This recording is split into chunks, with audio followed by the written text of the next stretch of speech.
It is known that people usually perform their marital duties naked, and the Puritans performed this process in clothes or using some kind of covering accessories like a sheet with a hole.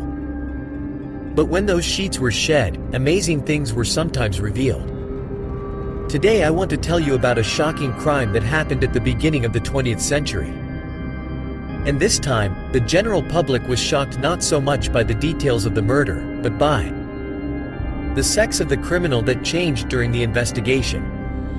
In 1920, the Australian police arrested Harry Leo Crawford on charges of murdering his first wife. What was the surprise of law enforcement officials when the arrested man asked to be placed in a women's cell? Yevgenia Feleni was born on July 25, 1875 in Italy, not far from Livorno, and was the eldest in a family of 22 children. 17 survived, who later emigrated to New Zealand. After repeated attempts in men's clothing, under the guise of a teenager, to get a job at a brick factory, as a groom or a fisherman, she left home. And under the name of Eugene Feleni, she tripled as a cabin boy on a ship plying the Australian South Seas. The men are very observant, so less than 5 years later, the captain noticed that a woman was hiding on his ship under the guise of a sailor. The woman on the ship, as you know, unfortunately, so having raped her a little, in 1898 the captain put Eugenia already pregnant in the nearest port, Newcastle, Australia. Having changed a number of male professions in pubs, hotels, factories and even at a meatpacking plant, on February 19, 1913, Harry Crawford married a widow, with a 13-year-old son, Annie Burkett. The wedding ceremony took place in the Methodist Church of Balmain, from where the couple moved to the city of Drummoyne. It is not known exactly when Annie began to suspect that her husband was not quite a man, but witnesses show that until about the middle of 1917, when Annie first spoke about divorce, their married life proceeded quite calmly. In 1913, Feleni completely merged with his male alter ego and married the widow Annie Burkett, who had a 13-year-old son from her first marriage. It is not known exactly when Annie began to guess that her husband was not a born man. But she definitely began to guess. After 4 years of a happy marriage, Annie Burkett went missing. Sometime later, a female corpse with a face charred beyond recognition was found in a neighboring area. The identity of the victim was not established, and for the next 3 years, Annie was considered missing. Harry told his stepson and neighbors that his wife had run away from him with another man, moved in and married another woman.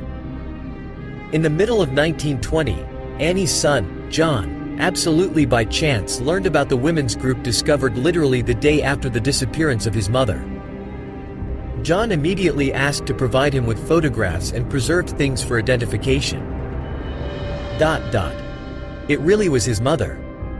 And on July 5, 1920, the Stanmore Hotel janitor, 45-year-old Harry Leo Crawford, was arrested on charges of murdering his first wife, Annie Burkett. What was the surprise of the police when the arrested man asked to be placed in the women's cell? His second wife was extremely surprised when her beloved husband turned out to be Eugenia Feleni.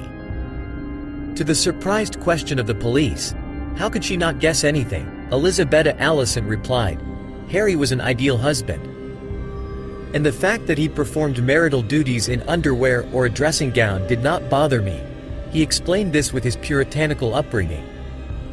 However, when, during a search, a locked leather suitcase with such cute little things was found at Feleni, a lot became clear. In particular, the words of his second wife, Elizabeth Ellison. He was an ideal husband and we were very happy. And the fact that he performed marital duties in underwear or a dressing gown did not bother me. He explained this with his puritanical upbringing. Then there was the exhumation of the corpse of Annie Burkett. There was a trial in 1921, with savoring the details in the press. The verdict was the death penalty. Replacement of execution with life imprisonment. And, in the end, in February 1931, a pardon came, since the condemned Eugenia Feleni is almost 60 years old, and she is not distinguished by good health, and she was released from prison. But she did not manage to die a natural death. On June 9, 1938, 63-year-old Eugenia Faleni, leaving the sidewalk in Sydney, was hit by an unknown car. The investigation concluded that it was an accidental death, but I wouldn't be surprised if 38-year-old John Burkett, the son of the murdered Annie Brickett, was behind the wheel of that car.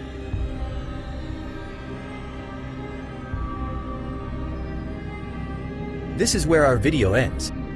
Friends, I will be very grateful if you just like, write a comment and subscribe to the channel. Thank you for being with us.